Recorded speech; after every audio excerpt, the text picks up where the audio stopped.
Bonjour et bienvenue dans cette vidéo où nous allons installer Jupyter Notebook en local. En gros, Jupyter Notebook, c'est ceci, c'est ce qu'on a utilisé là. Mais jusqu'à dans un navigateur, donc on peut l'utiliser sans installer quoi que ce soit. Et je pense que c'était une bonne idée de l'utiliser pour débutants, parce que ce serait bien, c'est bien pour un apprenant d'exécuter le code ou bien de pratiquer sans avoir installé tout ce qu'il y a comme dépendance, tout ce qu'il y a comme environnement de coder en fait. Donc là, nous avons codé, nous avons appris Python, nous avons appris les boucles, les variables, les types de variables, les fonctions en Python. Tout ça, rien que dans le notebook. Et donc, maintenant nous allons essayer d'installer ce notebook en local et de continuer à coder en local. Quand on n'a pas Internet par exemple, on peut vouloir continuer à écrire du code et c'est ce que nous allons voir comment installer, dans cette vidéo. Alors si vous êtes si vous êtes nouveau sur la chaîne et que c'est votre première vidéo, n'hésitez pas à vous abonner pour les prochaines vidéos. Alors, on peut écrire du code Python partout, un peu partout. Dans un terminal par exemple. Là, moi je suis sur Linux. Il suffit de mettre Python 3 pour la version 3 de Python. Si je mets par exemple âge égale 42, je fais print, affiche-moi votre âge est tac âge. Voilà. Il m'affiche votre âge est 42. Donc on peut écrire du code Python dans un terminal. Je fais un exit. Voilà. Et exit. Mais on peut écrire du code Python également dans un outil comme, je sais pas moi, Microsoft Word. On peut écrire du code Python partout, on peut écrire du test en fait. Mais c'est quoi la problématique? Pourquoi on a besoin d'outils beaucoup plus avancés? C'est que parfois on ne se rappelle pas de toute la syntaxe en fait. Parfois on a besoin de juste un éditeur qui soit intelligent et qui puisse nous aider dans la suggestion de code. Dans la suggestion de code, par exemple, supposons que dans ce notebook j'ai une variable a égale à 15. Par exemple, je l'exécute avec Shift Entrée. Ou bien une autre variable qui s'appelle âge de Kevin. Je mets 50. Je n'ai pas 50 ans. Et par exemple, j'ai envie de faire quelque chose avec cette variable-là. Si j'étais dans le navigateur, enfin que je l'écrive totalement en fait. Si j'étais dans un éditeur style Microsoft Word, il faudra l'écrire ou le faire un copier-coller. Mais ici, quand je fais âge 2, j'ai une suggestion. Et c'est ça l'un des tout petits, vraiment tout petit avantages d'utiliser un Jupyter Notebook ou un éditeur de code intégré. On a un éditeur d'environnement, un environnement de développement intégré. Voilà le mot. Alors, sans plus tarder, bon, déjà, nous avons PyCharm, qui est un outil très utilisé pour écrire du code Python. C'est un IDE, comme je l'ai dit, un outil de développement intégré. Il est très utilisé pour écrire du code en entreprise. Souvent, on utilise Jupyter Notebook pour faire des expérimentations. Et voilà, très très utilisé dans la communauté. Nous avons également Visual Studio Code, qui est utilisé pour à peu près tous les langages. Hein. Très intéressant comme outil. Puis nous avons les Jupyter Notebook. Ce que nous avons utilisé là. Voilà un peu. Voilà. Donc c'est ce que nous allons apprendre à installer aujourd'hui. Et pour l'installer, je vous recommande. Bon, déjà pour l'installer généralement, les gens installent Anaconda. Anaconda c'est quoi? Anaconda en fait c'est voilà, lisons ici, c'est une distribution libre et open source. Le langage de programmation Python et R appliqué au développement d'applications dédiées. Bref, en fait, c'est simplement un outil qui rassemble en fait tout ce dont vous avez besoin pour écrire du code Python. Presque. Quand vous installez Anaconda aujourd'hui, vous avez accès à PyCharm dont j'ai parlé, Visual Studio Code, Spider, Jupyter Notebook bien sûr. Vous avez accès à tous ces éditeurs-là tout en un. Et vous avez également un package manager. C'est quoi un package manager? C'est un outil qui vous permet d'isoler vos environnements que vous codez. Supposons que je travaille sur un projet avec la version 1, par exemple, d'un package. Et je veux travailler sur l'autre projet qui utilise la version 2. Si je fais un update ou une mise à jour sur ma machine, je vais prendre la version précédente. Donc, le package manager ici qui s'appelle Conda permet en fait d'isoler des environnements.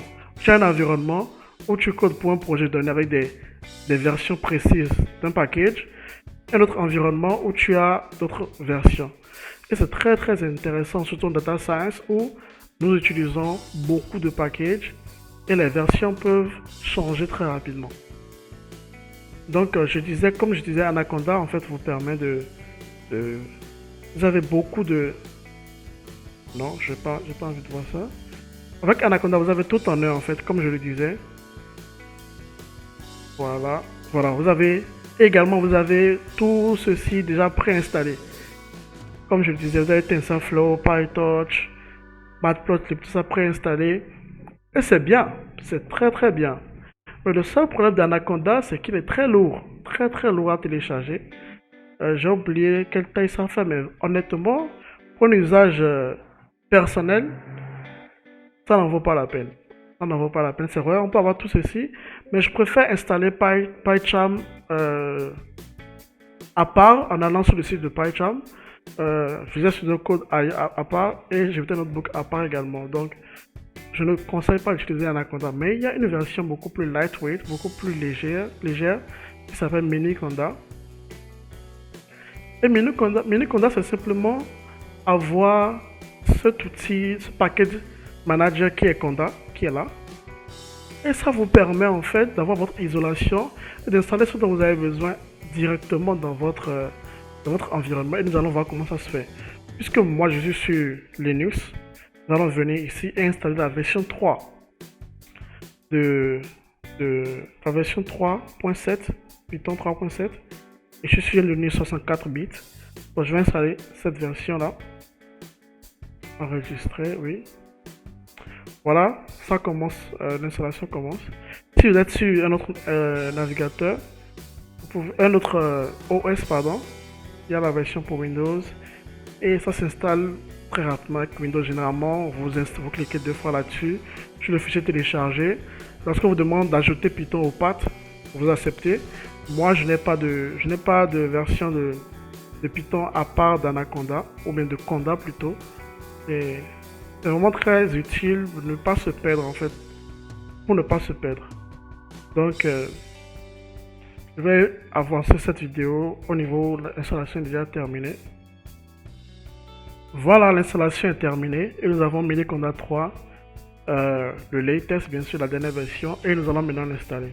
Pour l'installer, il faut ouvrir un terminal dans le navigateur, dans le dossier téléchargement. Voilà, voilà. Et il suffit de faire bash Miniconda, voilà, tab pour avoir la complétion. Et je fais entrer. Là, il me demande d'accepter, en fait, je dois d'abord accepter la licence. Donc on fait entrer pour passer tout cela. Et à la fin, il me demandera si je vais accepter la licence ou pas. Je vous mettais yes. Press enter. Là, il me dit de mettre entrée pour confirmer ce path. Ça dit, veut installer Miniconda dans mon dossier personnel. Qu'est-ce que j'ai fait là? Dans mon dossier personnel, je mets entrée. Là, il fait erreur. Parce que moi, j'ai déjà en fait dans ce dossier là Miniconda installé. Mais vous devez juste mettre entrée. Et vous demandera après si vous voulez initialiser Conda. Vous mettez yes à tout ce qui suit. Et vous aurez Conda ou Miniconda installé. Une fois que c'est terminé, pour vérifier si c'est vraiment installé, vous faites Conda. Vous devez avoir en fait tout ceci qui vous montre un peu comment l'utiliser. Voilà. C'est vraiment très utile comme outil parce que là vous pouvez créer des environnements en fait de code et installer la version de Python que vous voulez exactement et des packages précis. Donc là nous allons créer un environnement. Par exemple, on fait Conda create -n pour dire nom. On met le nom, quel nom on va mettre? On met par exemple tutoriel, on met tuto et on met la version de Python veut installer avec la version de Python 3.7. Entrée. Et là, il va nous créer un environnement qu'on a appelé tuto. Et donc du coup, voilà, il installe tout ceci comme outil de base. On met yes, Y. Et là, il va nous installer en fait un petit environnement qu'on a appelé tuto avec un certain nombre de packages prédéfinis, pas très lourd. Et voilà, c'est déjà terminé le temps que je parle. Donc je peux l'activer en faisant, c'est ça qui est là, c'est dans la recommandation, conda activate tuto, conda deactivate. Il nous suffit de faire conda activate tuto. Voilà. Donc là, on a tuto qui s'affiche de ce côté. Pour ceux qui sont sur Windows, c'est très simple, il faut aller dans le PowerShell et avoir les mêmes commandes, je pense. Ou carrément, bon, je n'en sais pas trop, je ferai peut-être une vidéo sur comment faire tout ceci avec Windows. Donc une fois que c'est installé, c'est prêt. Si je mets Python, version, tu vois qu'on a la version 3.7 de Python. Et je mets Python. J'ai mon Python et je peux commencer à coder. Mais ici, c'est pas ce qui nous intéresse. Nous voulons installer Jupyter Notebook. Donc pour installer Jupyter Notebook, c'est très simple. Conda install Jupyter. Et là, il va nous installer Jupyter et toutes ces dépendances là à l'intérieur directement. Et là, nous aurons Jupyter dans notre environnement qu'on vient de créer. Ce petit environnement qu'on vient de créer avec une version précise de Python. Et là, du coup, on va avoir... voilà, c'est terminé. Nous avons Jupyter Notebook qui est installé alors dans notre environnement tutoriel qu'on a créé, tuto. Donc là, pour lancer Jupyter Notebook, il suffit de faire Jupyter Notebook. Voilà. Faire entrer. Et il l'ouvre dans votre navigateur préféré. Le mien est Google Chrome. Mais vous pouvez l'utiliser ailleurs également. Il suffit de... Je peux aller dans mon navigateur Firefox par exemple. Il suffit de mettre là. Voilà. Il me demande un mot de passe. Je peux trouver le mot de passe ici. Dans le navigateur, voilà ici. Le mot de passe il est là. Je vais le copier.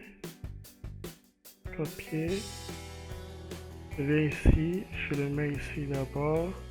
Ok, voilà, le mot de passe c'est le token ici.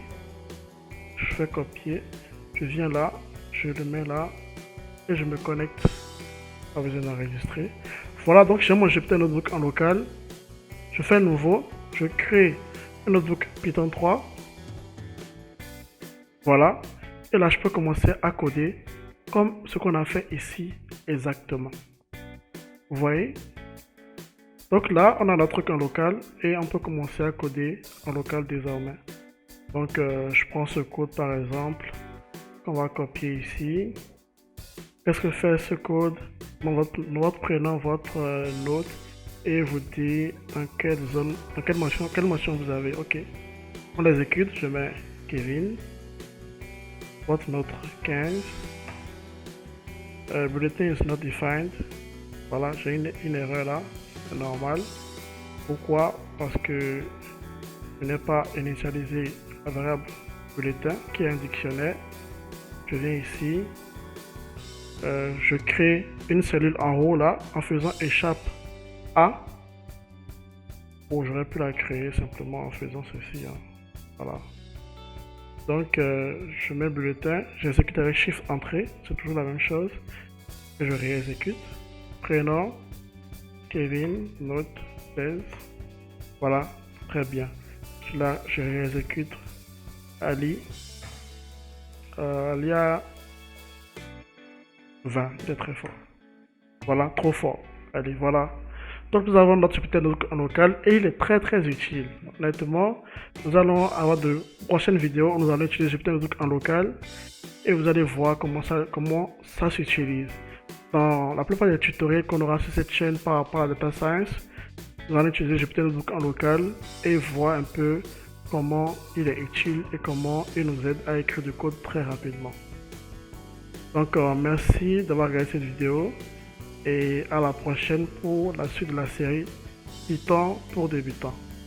N'hésitez pas à vous abonner si tout ce contenu vous intéresse et à le partager également. Allez, ciao!